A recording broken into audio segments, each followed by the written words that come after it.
What up, YouTube family? This is your boy, Jonathan Evans. And look, I got the one and only. I know, she's here. I'm excited because we're going to talk about our history and how when you get married, you don't just marry the person, you also marry the history. And so we got to talk about it. Let's get into it.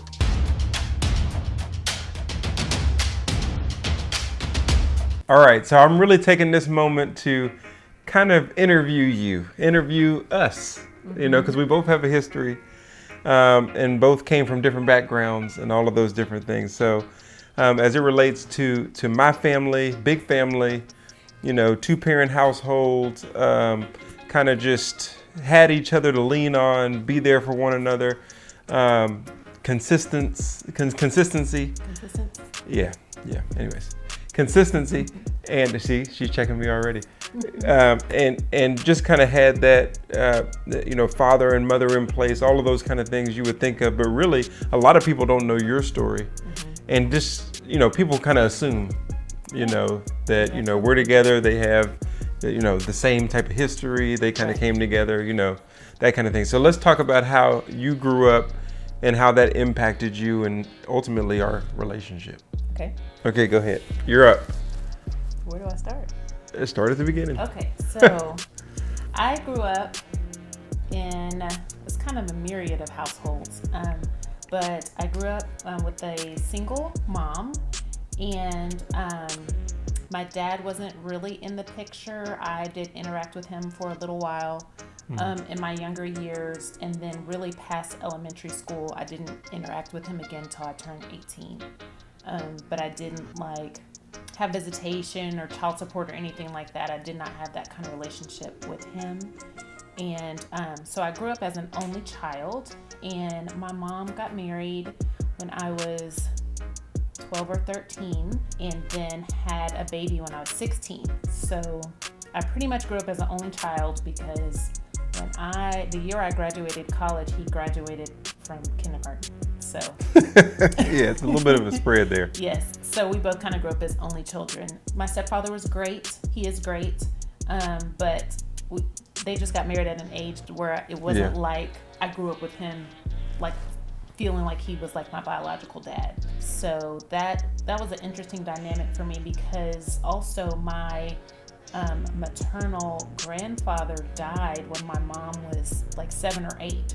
So I didn't even really have a grandfather figure in my life. It really was just my mom, my grandmother, and people from my church. Right. That I was around most of the time. When it comes to your dad's relationship, I talk about my dad and in, former episodes, talk about family, how to lead your family, all of those different things, because I'm talking about that because I'm talking about it from the vantage point of having my dad lead us and that consistency there. So one of the things we've always talked about is, the lack of consistency and how, the not showing up when saying you're going to show up, and even how that affected our relationship before we were getting married. If I was inconsistent, that was like a trigger for you type thing, because it was like, oh, he's just so okay, let's just talk about that. Okay. So, growing up, even though I didn't have my father did not have official custody of me or anything like that. When I was younger, my mom would allow me to go spend time with my father and his side of the family. But the problem was that sometimes, if he said he was going to come pick me up, sometimes he would show up, sometimes he wouldn't. And as I got older, I just became more aware of what was happening. It's different to a 2-year-old. If you don't show up, they kind of don't know.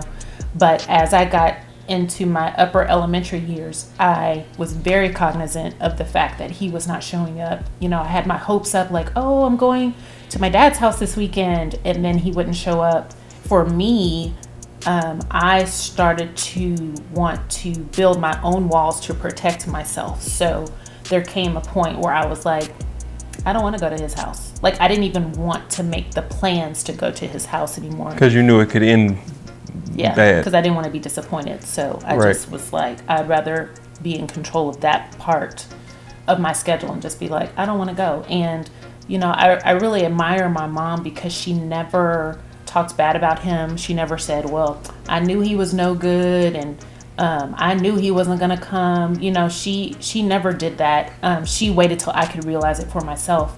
which really helped me because when I realized it, I knew that it wasn't anyone biasing my thoughts. I knew that I was coming to this realization based on my own experience. Which is an important point, just for either the dads or the moms out there, because your mom chose not to bash your dad, even though, there could have been reason for it, because the child can gain that realization for themselves. Because kids are smart. They kids can are figure smart, it out. yeah, and there's no kickback. Like if she finds out something else, there's no kickback. So I just thought, that's important. But one of the things that affected us, because the history affects the marriage, is number one, my consistency. When I was inconsistent, in college or when we were dating and things of that nature, I could see her kind of just be like, boop. You know what I mean? The other thing was friends. Yeah. Is that she had a friend group. Her friend group was so important because she knew she can rely on friends. She didn't know if she could rely on a man. And really, my friends were like my family because I didn't have a big family. I didn't really grow up with siblings. Like you grow up with your siblings and you'll have all these memories. Well, I just had memories with my friends because I didn't grow up with other people around the table with me, So I felt like I was competing with her friends. Like I was like, are you dating your friends or are you dating me? Like I didn't understand what was going on. Yeah. And a lot of times we don't understand what's going on in our marriages or our relationships because we don't really understand the history. We don't understand why are those walls there and why does she spend more time with her friends and want to be with her friends seemingly more than me? Why do they get better hugs than I get? Like I literally used to be like, I'm the third wheel. It was a thing. I was the third wheel. I was struggling being the third wheel to her friends. And then one day when we had that talk with Conway, Conway's a friend of ours, he walked us around and he kind of spelled out, what she just kind of talked about.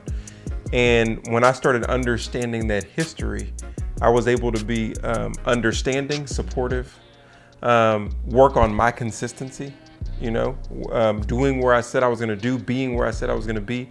And as I worked on that consistency, your walls started coming down. And I think part of it too was, how like you see someone have an experience and you try to learn from their experience without having to go through it yourself. Right.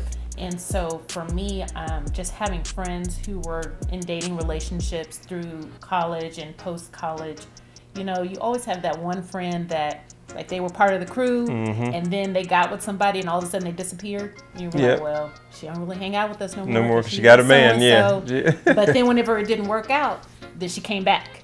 And I didn't want to be that person that completely abandoned my friendship groups for a man.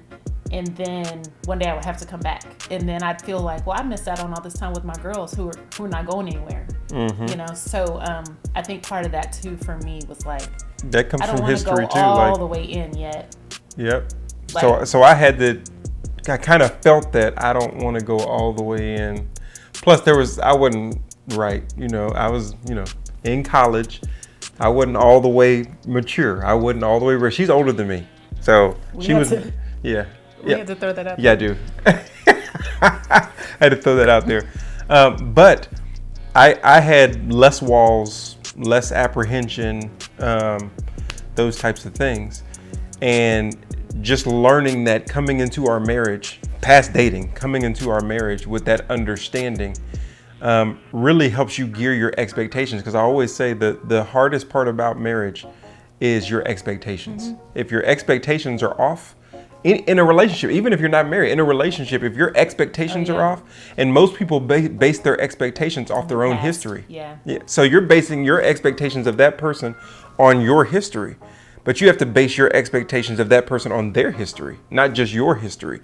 And so when two histories clash and both people have expectations that are based on their own history that they know, not based on the person that they're with, then it's going to be like, those magnets that just repel, you can't get it going because you have competing histories. And so I think one of the most important things for me was understanding and learning what how she grew up, what her dad did, why she's the way she is, why she connects to her friends.